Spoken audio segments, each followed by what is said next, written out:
Welcome to the Raj and Drew Show for entrepreneurs. I am ecstatic. I'm going to change up my language here. I'm ecstatic about our topic today. We're going to talk about an entrepreneur's journey, and not just any entrepreneur. We're going to talk about Raj Tedla and his entrepreneurial journey.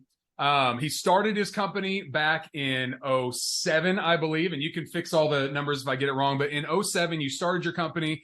We all know what happened shortly after that. There was the Great Recession. You weathered that. You've built a fantastic company. And by any account, people would say, wow, that's an amazing entrepreneurial journey. And we will get to that part of it.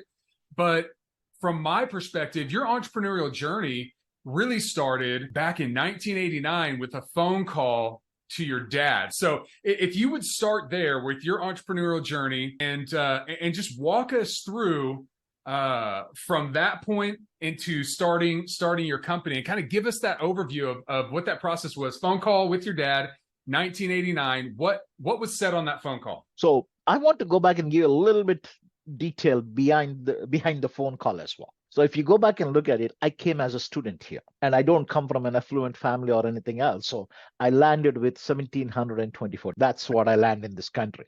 You remember that number, right? Oh, I will never forget that number. No, the interesting is basically in India, the custom is I had $1,700. And then whenever you're living or going on a pilgrimage or traveling, your friends and relatives give you some cash. Okay. So I took all of the cash in the airport, in the exchange. I gave them the Indian rupees and he gave me $24. That's how it became $1,724. Oh my goodness. Wow. That's just wild, and that's so great, but though, because that's food, that's whatever you need for a certain amount of time, and people sacrifice to give it to you. That's amazing. Exactly. And that's how I came here. And coming here, the situation was very different. Thinking of assistantships, scholarships, and all of those things. There were nothing available at that time. If you go back and look at it, it was just coming out of a recession then as well, because in 89 and 1991, there was a recession. So at that time, a lot of funds, research, everything is stopped. So whatever I was expecting, I could not get any of those things. And that is the reason why I had to make a phone call and say, hey, the situation is pretty bad. And my father said, hey, really, he doesn't have any money to support me or help me. The only thing he said was, if you cannot make it, just take a flight and come back home or figure it out. And then I said, you know what? Let me figure this out. If whenever I need to go back, I will go back, but let me go figure it out. So talking to different people, talking to some people in the community, doing a lot of odd jobs here and there, helped me to go back and survive and get my master's degree. Wow. And when I graduated with my master's, the biggest part of it was everybody were moving into computer science, and that was the job roles. Several roles were available, but everything else was very, very difficult. So I had to send almost 700 resumes, and this is pre-email and pre-internet. Everything had to be typed and sent, and by postal mail, United States Postal Mail.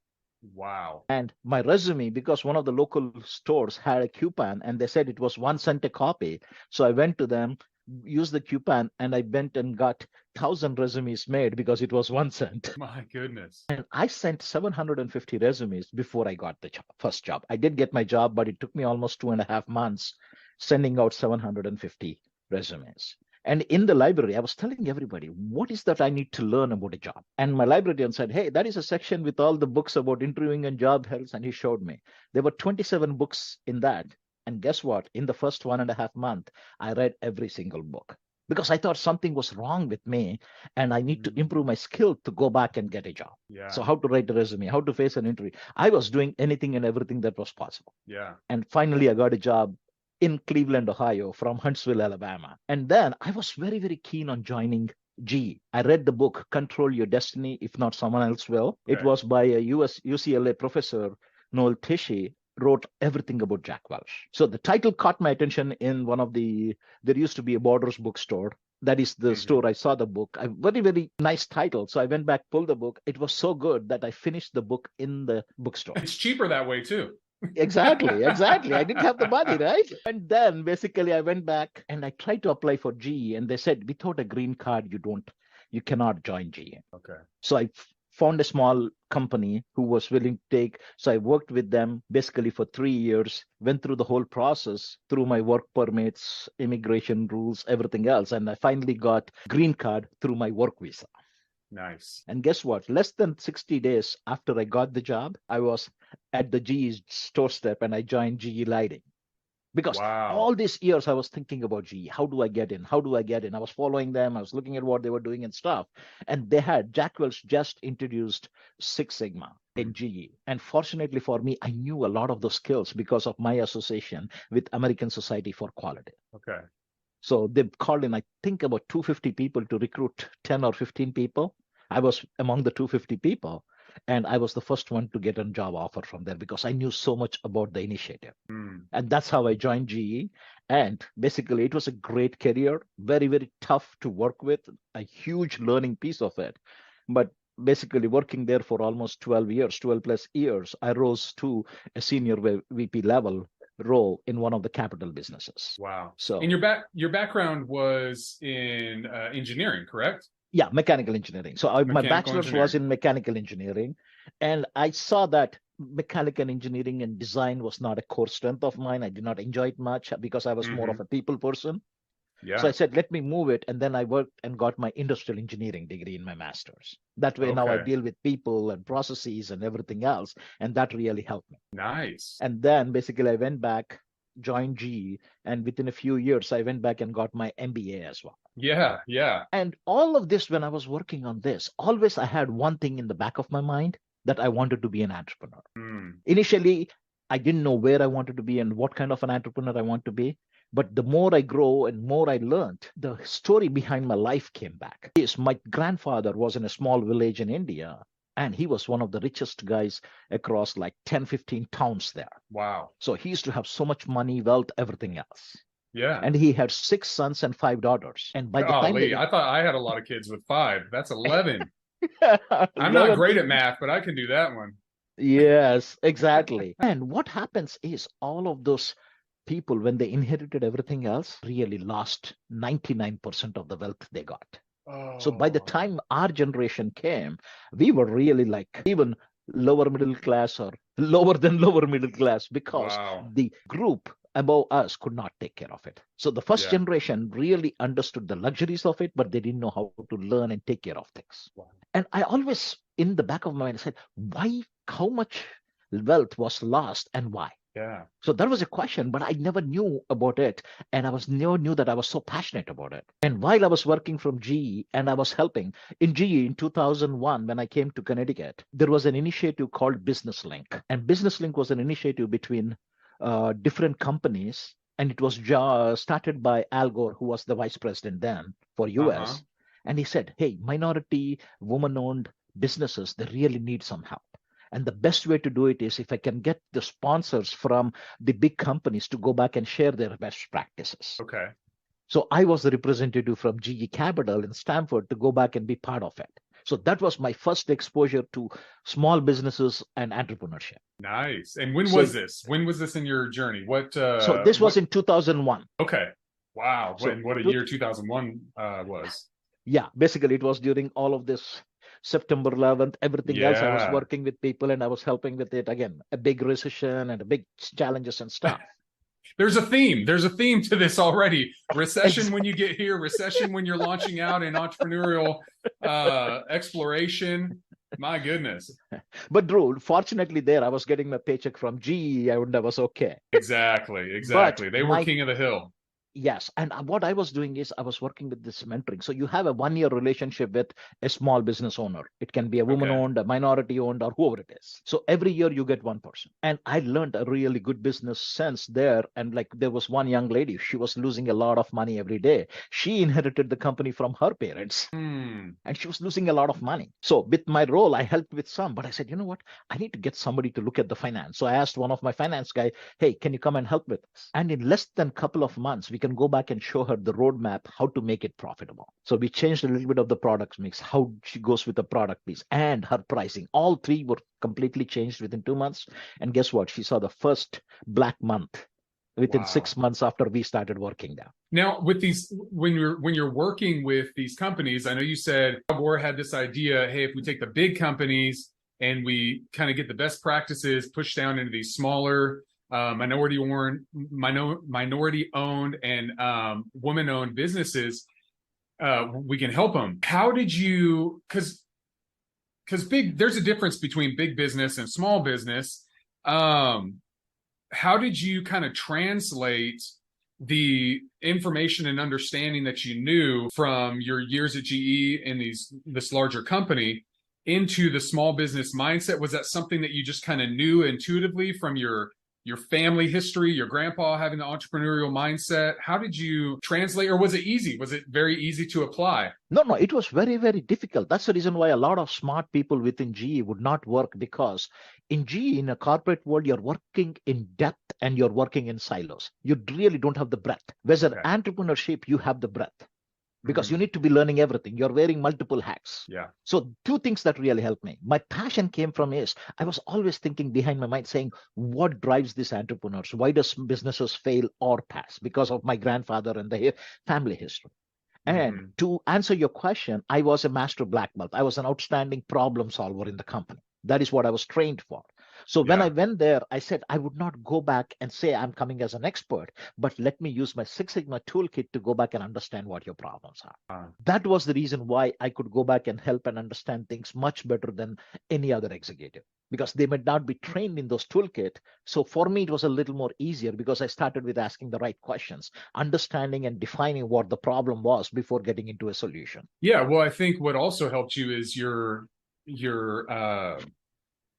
mindset going into it. You were humble and you were a student, kind of a student's mindset of, I'm going to go in here with the tools I have, but I'm not going to go in here thinking that I know everything. I'm going to ask questions. And I think that posture is the word I'm looking for. That posture of going in humility is probably what gave you that edge and the ability to learn and grow and develop and tweak and change, instead of just going in with what's worked in the past in a big business. And so that I think is a huge differentiator for a successful entrepreneur too, problem solver, and that student mindset, always willing to learn and gain knowledge and get better. Yes. And then my whole GE experience has been like that as well. If you go back and look at it, I was in GE lighting. I was making headlamps for the Ford Taurus in the 96, 97 time. Ford Taurus was the #1 selling car. Yeah.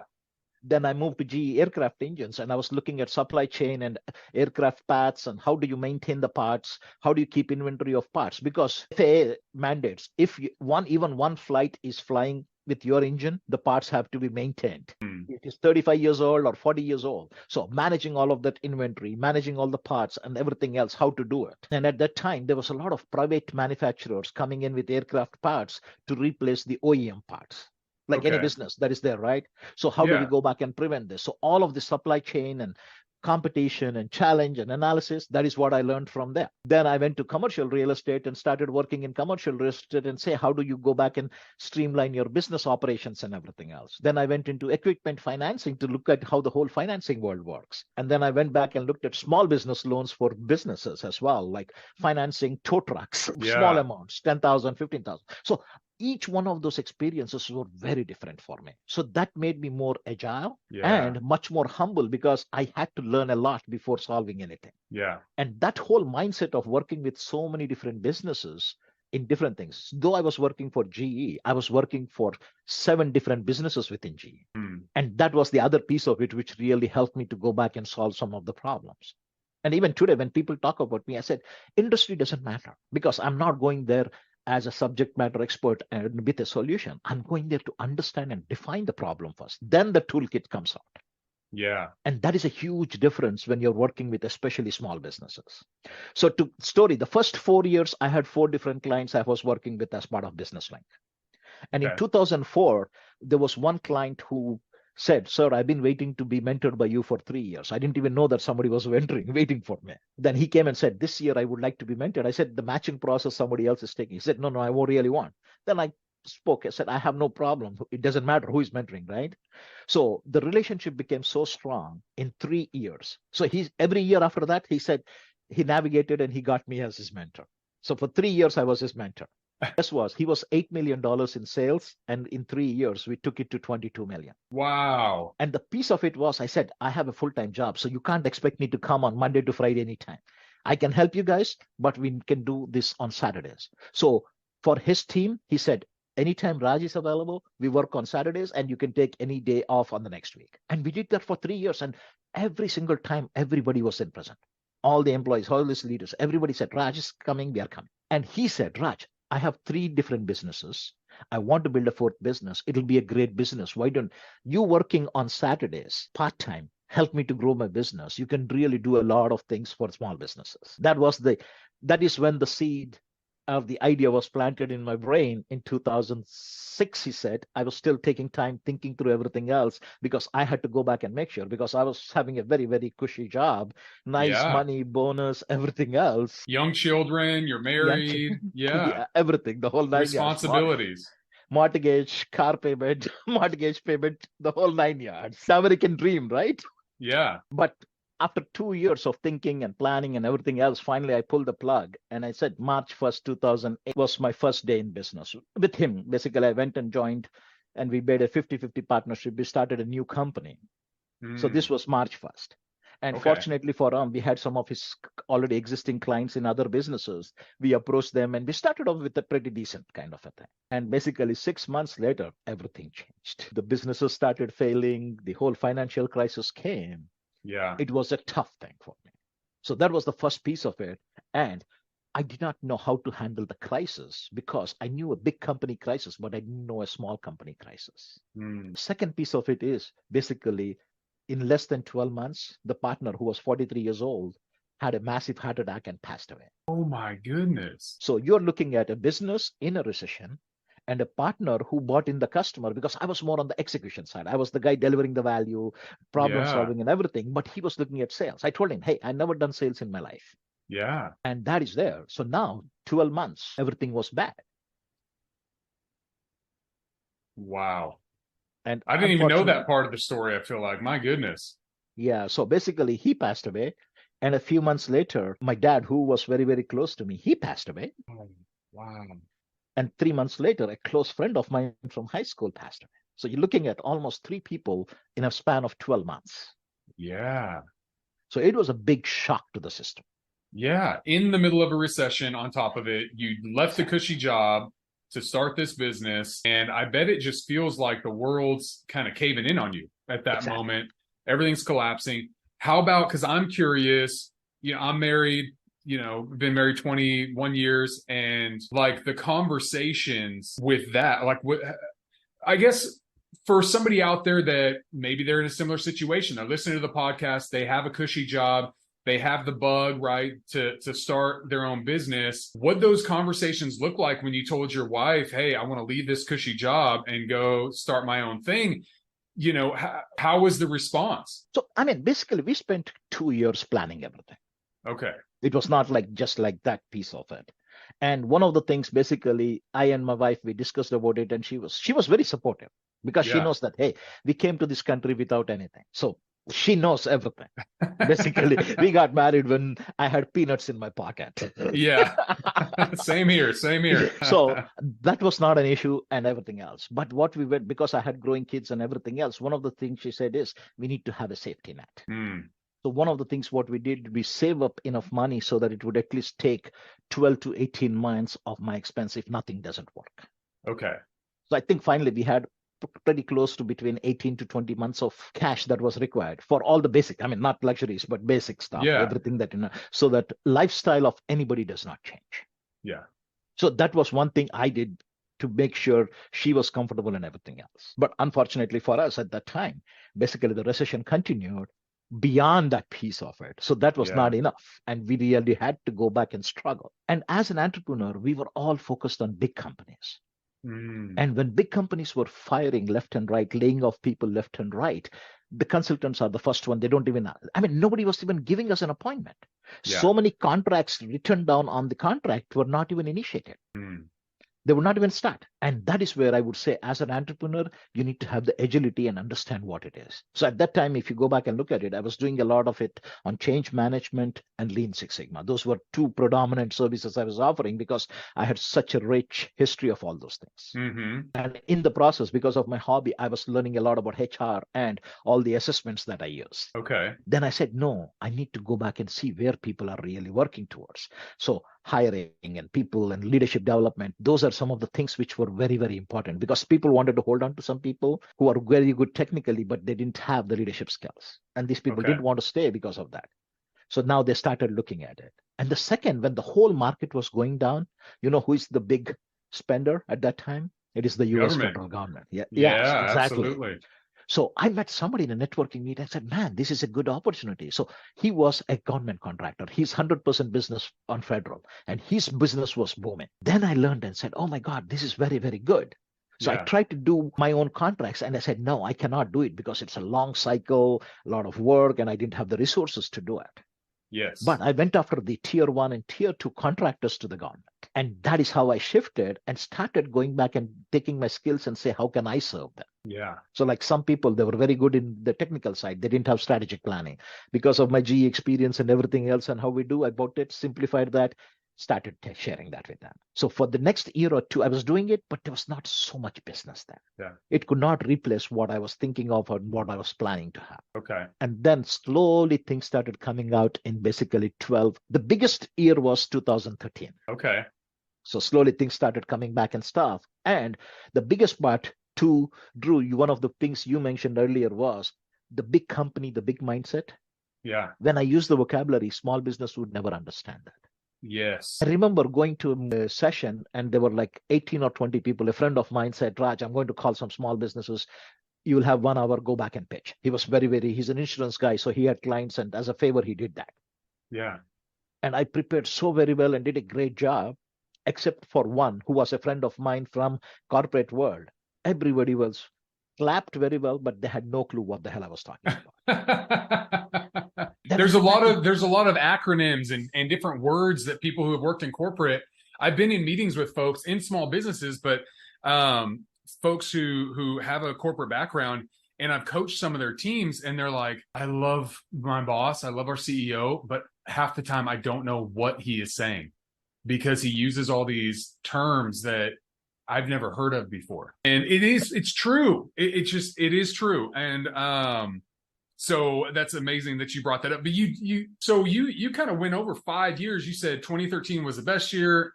2008 was really when you launched. I mean, it was 5 years of struggling, pushing, figuring it out, getting some wins, more setbacks, and just kind of clawing your way through to get to 2013. Does that kind of capture it? Okay. That captures it very, very well. And I'm telling you, basically, a lot of people said, Raj, what kept you going during these down years? Yeah. And one of the biggest thing I should say is, bless her heart, my wife. So she was taking care of the kids. And she said, you know what? Both the kids are in high school right now. They really don't need my help. Let me go full time. And she went full time because she was in the healthcare industry. She could find a job very easily. So at least some of the basic needs. And the biggest part basically was health insurance. It was so expensive paying from your pocket. Yeah. So now, thank God, the insurance was taken care of. Everything was taken care of. And there is some stable base salary. Absolutely. Yeah. It was not enough, but at least it was enough to go back and sustain. And she said, hey, we came to this country with nothing. So you do what you want to do. Because I said, hey, should I go back to the corporate one? And she said, you do what you want to do. You'll figure it out. I know that piece of it. We figured it out before.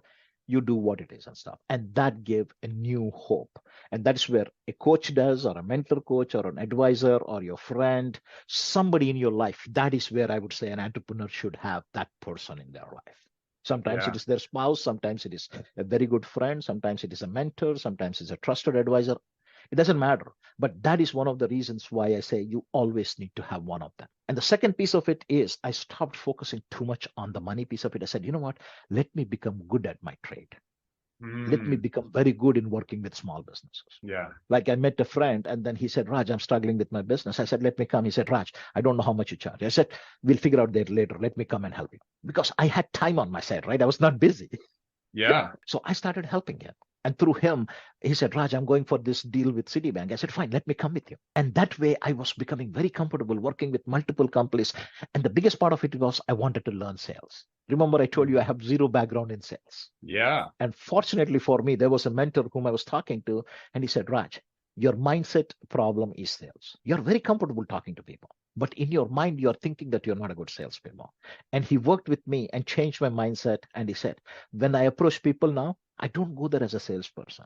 I'm a problem solver. I'm trying to identify your problem. And if I can come up with a solution, I will share it with you. Even today, that is my philosophy of going and talking to a stranger or a potential client.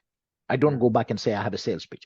I really don't have it. Every single person says you need to have a beautiful slides with a presentation of what you're capable of. I don't take anything with me. I take my laptop and go, and I talk to them. If there is a problem, I say, hey, I solved a similar problem, pull it out, show them that, close the deal and come back. Nice. So that is where the 2013, so 2012 is when my wife went full time, so that she bring a little bit stability, and it gave me a little more breathing room and confidence. And then by the time I really learned about problem solving, really learned about the sales process and everything else. And that is one of the reasons why 13 was a very good year. And then things started moving from there. That's awesome. So by 13, I mean, by all accounts, we've moved out of the recession. Housing market, I think, fully came back in 2015, something like that. Yeah. So, you know, I mean, from 13, we've enjoyed, from 13 on, we've kind of enjoyed a time where we haven't had a significant recession. Obviously, we had the pandemic, but that was unique. That was not a traditional recession. It does go down in the history books as a 2-month recession. But then there was a lot of money pumped in. So it's kind of an interesting time. So you're just from 13 on, I mean, you're building your credibility, you're building with businesses. By this point, at this point presently in time, remind me of the number that you have helped organizations you've worked with. What's that number that you've helped them generate over the years? So basically, if you go back and look at it all the way back to date, it is close to $430 million, which is a value added to all of my clients across. That is amazing. I mean, if someone had that for a lifetime of consulting, that would be huge. But you still got plenty of time to add to that number. Yes. That's fantastic, Raj. So move us fast forward into kind of today. As I was thinking, you know, what I wanted people to hear. You know, the market today. We had recession talks, you know, maybe a year ago, and then they kind of fizzled out and people stopped talking about it.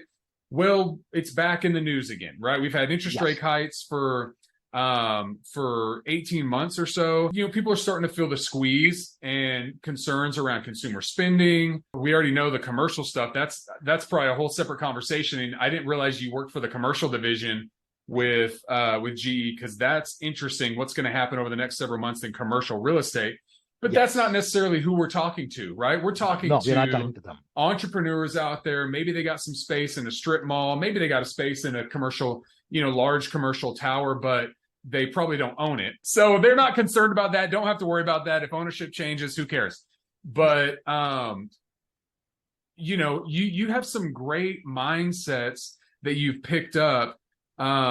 What do you want to tell people? Are there certain things, conversations you're having? Well, let me just ask you, are any of your clients concerned about credit tightening? Has their debt load increased with interest rates increasing? Any conversations about that right now, or what's going on with that? All of the coaching clients I have, basically I'm working with 11 entrepreneurs, CEOs, president title. So they are the number one for their business. Yeah. I have 11 people, and every single person has discussed this with me.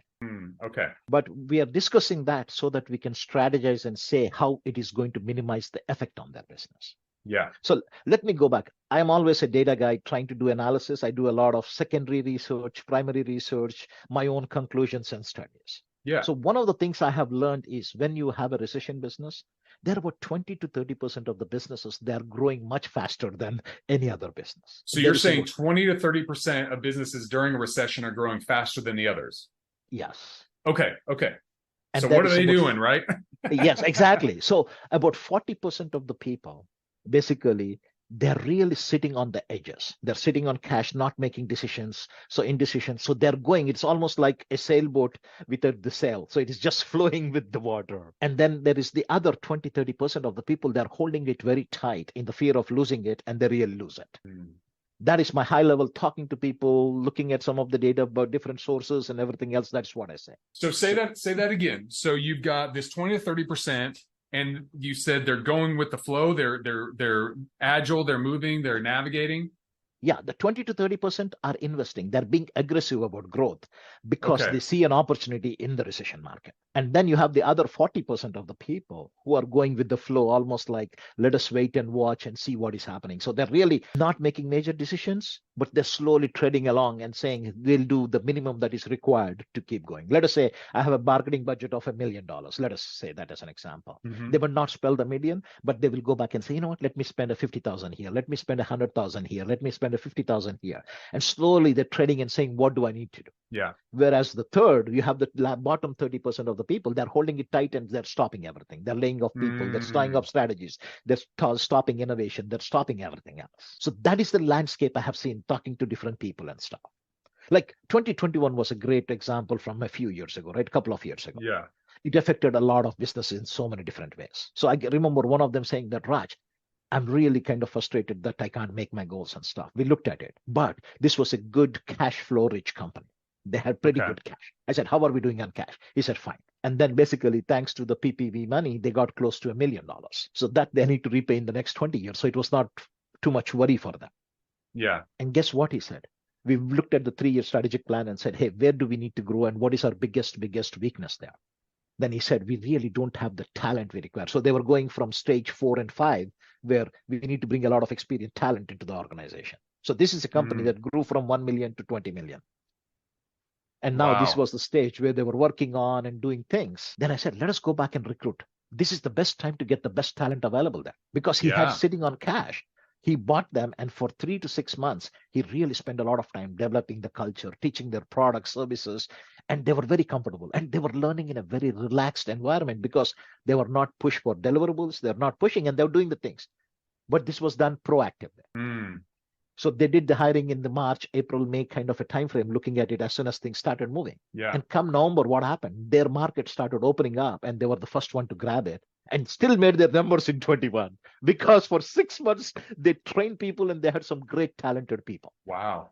He spent over 600,000 in new hires and payrolls when everybody was shutting it down. And come November, December, they went and grew up, and they went and captured the market again. So that is a typical example of the top 30% of the people. Yeah. And you might ask me, Raj, where did you get this idea, right? So there was, in the 70s and the 80s, there was a salesperson from Dallas, one of the automotive showrooms. I think it was GM, or I know only the incident. So what he says is he sold more number of cars during recession than regular times. It was in one of the books. I cannot refer that and know that, but that story reminds me so much. And the whole thing he was saying is, I provide outstanding service and I relate to people much better. And that's the reason why I'm encouraging people to come. And that was something I said, you know what, in any environment, and I'm proud to say, basically, my business grew 61% in 2021. See, the advantage for me was I was not flying. I was not doing anything else. So all my travel time was saved. Yeah. And now everybody was open to Zooms. So now I could go back and sit at home and serve many more customers, because no time was wasted. So my productivity was very high. Yeah. So each one of those things. So that is where the 20 to 30%, they're looking at it and stuff. And the other example I always talk to my people is, you are, let us say, a $10 million business, because I deal with a lot of businesses in 5 million, 10 million, 25 million. In whatever business they are, they're not even 1% of the market. If you look at the overall total addressable market for that product or service, they're not even 1 to 2%. So when you're not even 1 to 2%, and even when the worst of the worst recession, 70-80% of the people are still doing business. Yeah. The world doesn't shut down. It's not the pandemic, right? It's still, you still have, and even during the pandemic, people still had to eat. They still had to do, a lot of different things that they would normally do. And so there's money in the market. Not everybody. And I think that's a key thing that people have to remember. The pie got smaller, but there's still a pie. It's not in any recession, there's still a pie to be had. And so you're going to have the people that are automatically going to self-audit out. They're going to say, you know what? I didn't sign up for this. I have the ability to go get a corporate job. I'm going to go do that. Or I have the ability to do something different. And so they pull themselves out of the market. And so that leaves you, right? You just have to elevate yourself above the competition. And if you're listening to this podcast, you're already elevating yourself above, right? I mean, am I right, Raj? Yes, exactly. Sharing some great information here, but that's who we're talking to. We're not talking to the average folks. We're talking to the people that already are elevating themselves, exceeding expectations, going above and beyond for their clients, giving outstanding service. And it's that kind of mindset that's going to continue to bring business to you during a recessionary environment. Yes. In fact, one of them was talking about a job he has lost, and he was saying, Then I said, what is the unemployment rate? And the number was like 11% or 12% at that time. Oh, Then wow. I said, so are you telling me that your skills and capability is in the bottom 11% of the population in your field? If that is the case, definitely you don't deserve it. Go get some additional skills. Tough talk from Raj. No, but again, see, basically, that is the only way I could go back and have a mind shift on him. Yeah. Immediately said, no, Raj, I should be in the top 10. I said, yes. Then why do you think you are not getting your jobs? Then he said, I don't know. I said, because everybody is very skeptical. They still want to hire people, but they're really having an opportunity to be a buyer's market. So I'm going to choose and interview as many people as possible to get the best. Is your resume the best? Is it communicating the value you bring to the table? Yeah. It is just doesn't matter whether you are in the top 5 or 10%. Is everything you're doing, your resume, your LinkedIn profile, everything else displaying the same things? Because they are much more skeptical in the recession time because they want the best. So you need to put in extra effort. That's all it is. In the regular market, everybody's very comfortable. Everybody's very easygoing. So you can go through and very easily get a job and an interview. But in the recession, they say, I'm going to pick up the best because they are on the hook for bringing the best talent. So they're going to do it. So even you, as one of the best in the candidate, you need to put a little more aggression into that. You need to go back and showcase your skills, your experience and expertise in a much better light. And that is the difference between getting hired or growing a business in the recession versus the other times. Yeah. Like I was going after a client and the same discussion came. Generally, I never spend more than like 2 to 3 hours before I get a client or I lose it. But this person, I spent 11 hours. Whoa. Talking about things over a span of 2 or 3 days. And he wanted to meet 3 times. I said, fine, I'll meet with you. And guess what? I got a very, very nice big contract. Yeah. And one of my mentors was saying, Raj, how the hell did you manage such a big contract in this time? Because I spent the 12 hours and I went back and showed and answered every single thing. Yeah. I opened my laptop at least 18 to 19 times to show him different aspects of his questions. So it is the same time. Last year, if I go back to the same situation, 1.5 hours, I got the contract. Well, and let me say this for all the listeners. When Raj says he opened his laptop, that means he either showed you a PowerPoint presentation that he's used before or a PDF document he's created on the subject. Because I've asked him so many questions and he said, well, I have something on that. And it'll pull up this amazing, 30 slide PowerPoint presentation on that topic or subject that he's done in the past. So that's what that means when Raj says he opened his laptop. It's not to do a Google search. It's to show you a presentation that he's done or a document he's created. This guy is so resource rich as it relates to solving business problems. It's unreal. I don't know, if I hope you have your stuff backed up. That's all I'm saying, Raj. I hope you have backups to your backups, because that is like your black book of gold right there with all the information that you have in files and everything else. So I just want to give some context to the listeners. Yeah, thank you for that, Drew. Definitely, I forgot to go back and elaborate on that. Basically, that is exactly what it is and stuff. So for me, when I'm talking about people, I'll show them how I solve problems. So I'll show them the information from that. So it can be a PDF document, it would be a Word document, or it can be something that recently was published and I have it as an article in my art. Yeah. So just to give you an idea, I have close to 11,000 different articles, PPTs, and everything on this laptop, on this hard drive. That's impressive. And you can find it very quick because while we're having a conversation, you can pull it right up. So you must have categorized it very well. So what, let's land this plane. Let's kind of put a bow on this. I mean, what advice would you give? We don't know. There could not be a recession. We could never have another recession ever. It's possible, but there are some fundamental market conditions right now with interest rates rising that are putting a heavy, people who already have debt, their debt burden just became heavier. And so challenges, the ability to leverage right now is all the banks are tightening credit restrictions. So, or increasing credit restrictions. So it's kind of a tough time, interest rates high, credit restrictions. If you don't have cash on hand, or if the companies that you are trying to solicit, if you're in a business to business environment, they might not have cash on hand. So what kind of advice would you give? I know we talked about mindset. You got to have that grit mindset, that hustle. You've got to pivot. Just from your story, you said you pivoted. You're a guy that was paid going from a job in the corporate setting. You know that every moment is valuable because there's an abundance of work to do and not enough time in the day. But then you're able to pivot and say, I'm going to spend, have 3 hour-long meetings with business folks for free in hopes that it eventually pays off. I'm just going to add value. That's a major mind shift that some people would say, my time's too valuable, I'm not going to do that. And they'll sit on the couch at home, right? Yes. Or do whatever else they're going to do. But you said, no, I'm going to go out here and I'm going to work my craft. I'm going to get really good at what I do. I'm going to solve problems for people and believe that the money will come. So those are some of the things. I mean, but you say it in your own words. What would you tell listeners right now if things do start to tighten up? What's the mindset? What are some practices or principles that you would share? The first thing is I would go back and say, move away from a fixed mindset to a growth mindset. So the simple example I tell people to understand the two is the pie is fixed, the pie is growing. Simple example. There is enough pie for everybody who deserves it. Yeah. And the reason why I'm saying the word who deserves it is you need to put in the effort. You need to be qualified. You need to learn. That is the reason why you need to deserve it as well. Yeah. Well, and to put in perspective, if you're a little bit younger,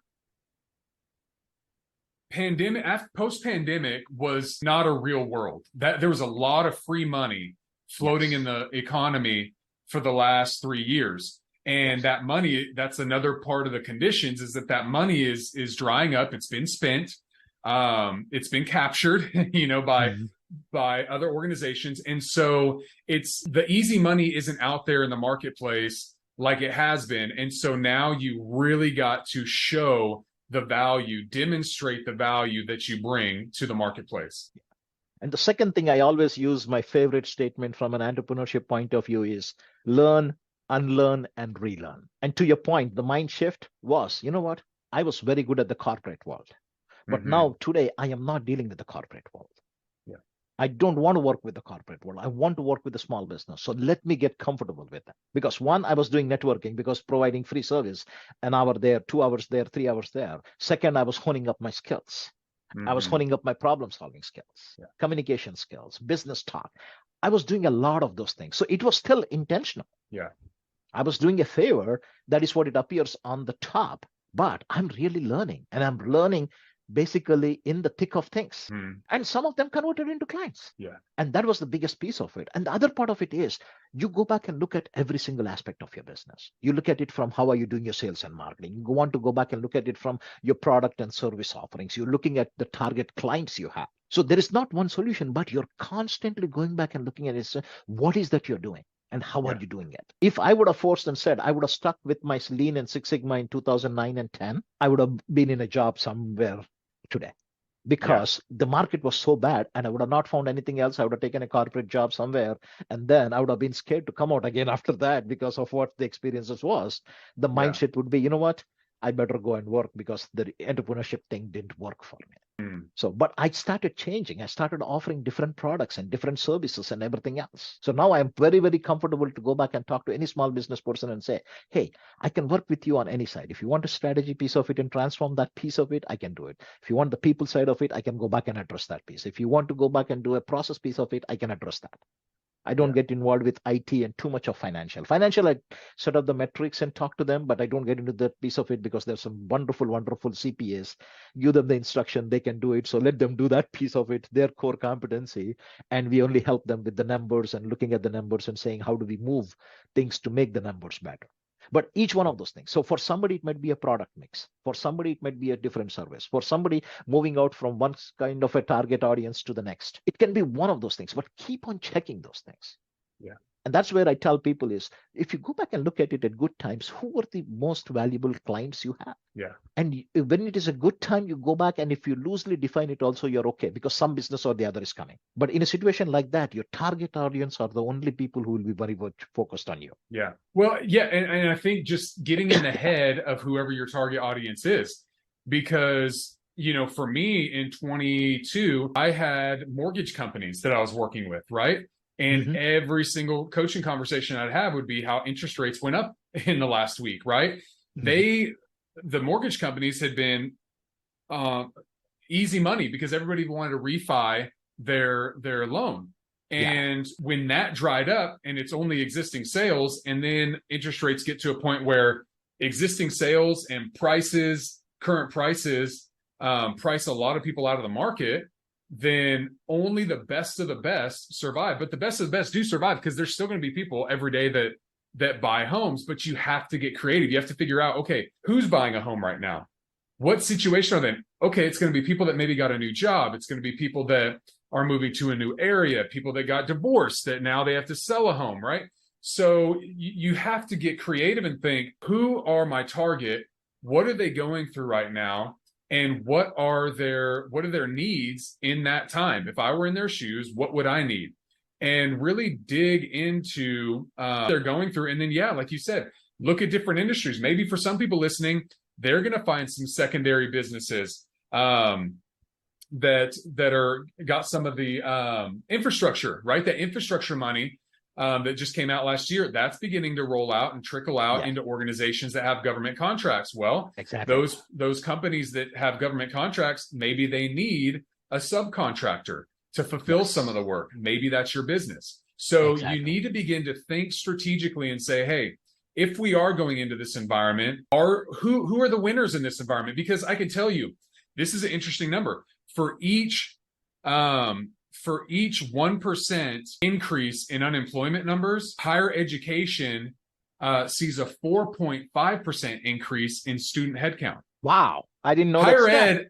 Higher education wins in a recession because, to your point, if you are in the bottom tier of your field and you got cut, well, then you need to retool, right? You need to go back and say, I need some more education. I need some more certifications. And then I'm going to re-enter the market. And that's going to make me more marketable. So that's something that I know. And I happen to be in higher ed now. So that's something that actually, that's why I got into higher ed. It's because I looked and I said, look, during these times, I'm working with mortgage companies. They're struggling right now. I work with Chick-fil-A's. They were enjoying a 15% profit margin when I started with them in 2018. Their projections for 2023 were a 9% profit margin. My mind is saying they got to cut somewhere. And the consultant who I don't know how to make a sandwich, right? I'm of no use to them, right? When it comes to their operations. So I'm a leadership guy. So I had to look at those conditions and say, okay, I can either pivot to a different industry right now, or I can say, let me get a role in an environment that's going to be safe in a storm and re-enter, right? And continue my business in a side hustle format. And that was the best option for me. That with who I was in, and also, right, you got to take in all the conditions. I didn't really want to learn a new industry at that time and re-enter the market and take the risk. I wanted to say, you know what, right now, let me reset and then re-enter. I'm going to keep as much of the existing business as I can and get a steady paycheck while I go through this process. And so that was my decision. That's how I calculated and what I did. But everybody needs to go through that process. And I promise you, when you go through that process, you're going to be fired up about a new industry, a new market that you can exploit with your business, or you're going to make a different decision. And I had the opportunity to do that because I don't have 10, 20 people that are looking to me for a paycheck, right? It's not an option for some folks.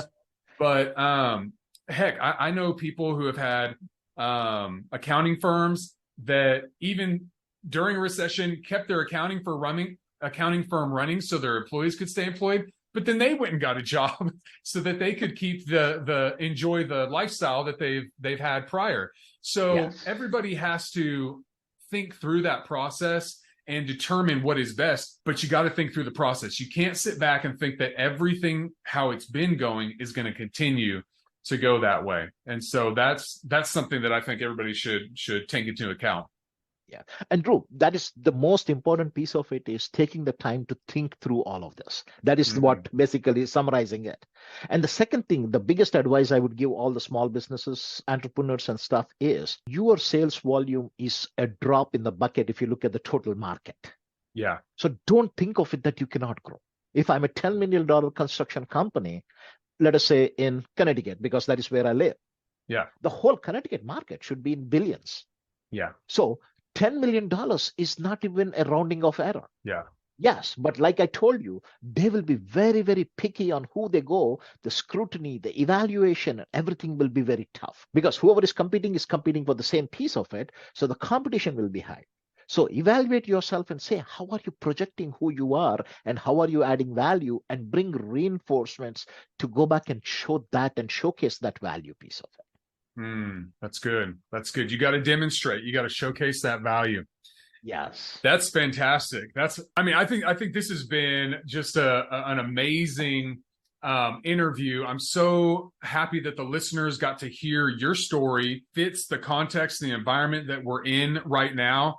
And who knows? I mean, this just might be the new normal, that we kind of live in this, we've already talked about the VUCA environment, this volatile, yes, unpredictable environment that we're in. That could continue. We don't know how, yes, long that would continue. And so these principles are going to continue to apply to the situation, whether we have a significant recession or we have a soft landing, no landing, and we just continue to move on and the market picks up.